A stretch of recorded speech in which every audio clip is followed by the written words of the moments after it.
Please listen carefully. How to stage pitch versus present.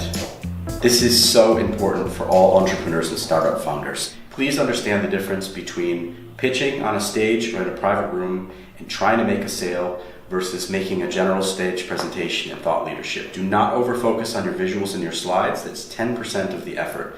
90% of the effort is understanding your audience before you go to an event or to a private room to have a sales conversation. Understanding the background of the people who are there, what their main interest is, what their past was, and how you're part of their future and how you can help them. Focus on those things and stop working on slides. People tend to take all their lessons and cues off of TED Talks. TED Talks are great. TED Talks are thought leadership. And usually what you'll see is some guy with a pointer generating thought leadership for the industry, but what he's not doing is making a direct pitch to the audience to actually buy his product or do something directly with him. So there's a huge difference between stage presentations and making a pitch. The American context of a pitch is baseball. You take the ball and you throw the ball at the plate, usually as hard as you can, and you try to get a strike for your team to try to win the game. The pitch means that you're actually throwing something at someone to either hit or miss. And what I see very few founders do is actually make a pitch when they're given the opportunity to do so. A pitch means you have to directly communicate with the audience and say, I took a look at your business. My business provides the following, and I want to do this with you. And here's how I want to do it. And what you use visuals for is showing what you want to do with the people in your audience.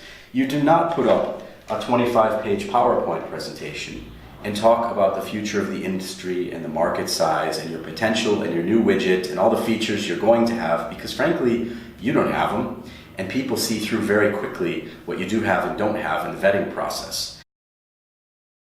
You know who's in your audience, and you've actually thought about them and the seat that they're sitting in, and you know what they can actually do, so you know what they're authorized to do.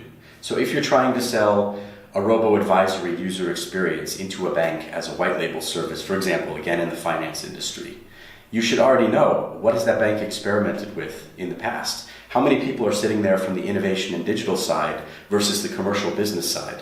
How many of them have the hat on of the client? Do you want to speak to the end client, or do you want to speak to their ability to do new digital?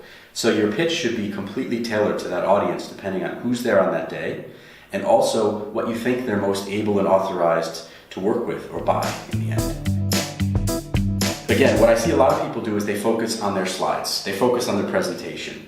What's a real fail is when people use more than 2 or 3 or 4 key visuals behind them, because it distracts and it takes away. Which is the reason why I'm speaking to you now instead of staring at a screen and showing you 50 different slides and best practices on how to present.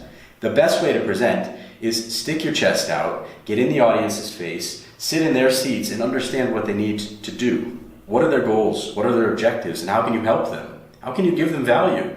If you've only got 1 minute or 3 minutes or 5 minutes or the great luxury of 7 or 10 minutes to make a stage pitch, at least the last third, if not the last 50%, should be all about them, which means you make a pitch towards the plate. I'd love to integrate on a test basis a robo-advisory service. I know you tried one in the past and it didn't work out that well. But this is completely different. I want to do it in a neutral territory. I've looked at your business map. I think we should probably try it here. Who could actually want to try to do that? And what are your experiences? Try to enter a conversation with them. Use the last part to actually create business. And don't just do the typical, so my name was John, and that's the thing that I wanted to tell you today. Thank you very much. And everyone's kind of looking at their telephone and says, oh yeah, bravo. You want them to actually flock towards you at the end of the presentations, and you want to be the only guy that they want to talk to. You're the only person that they remember. Whatever you're trying to present behind you, it's secondary to what you're saying on the stage. And usually what I like to do is just plug in a phone and show people what I'm talking about. You can say, have you guys seen this? Take a look at this. And people feel like that's more real because you're interacting with them and showing them real time something that's special, rather than preparing a canned set of slides, which they could have read in advance, and it's very, very boring.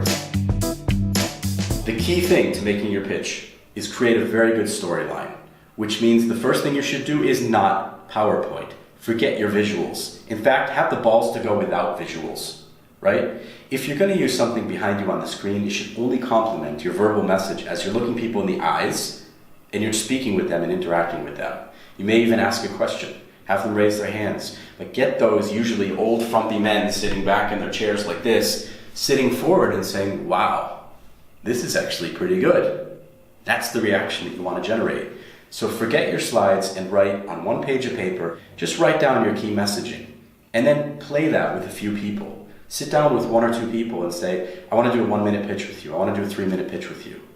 And then stop after 60 seconds and say, was that in the right direction or not? Because usually your key storyline messages, 3 to 5 key things that you want to say, are the most important thing that you can do. Forget the visuals. What I see people over-focused on is trying to create the world's most perfect PowerPoint about their business. Get me Airbnb and Google's old PowerPoint and how did they sell Facebook.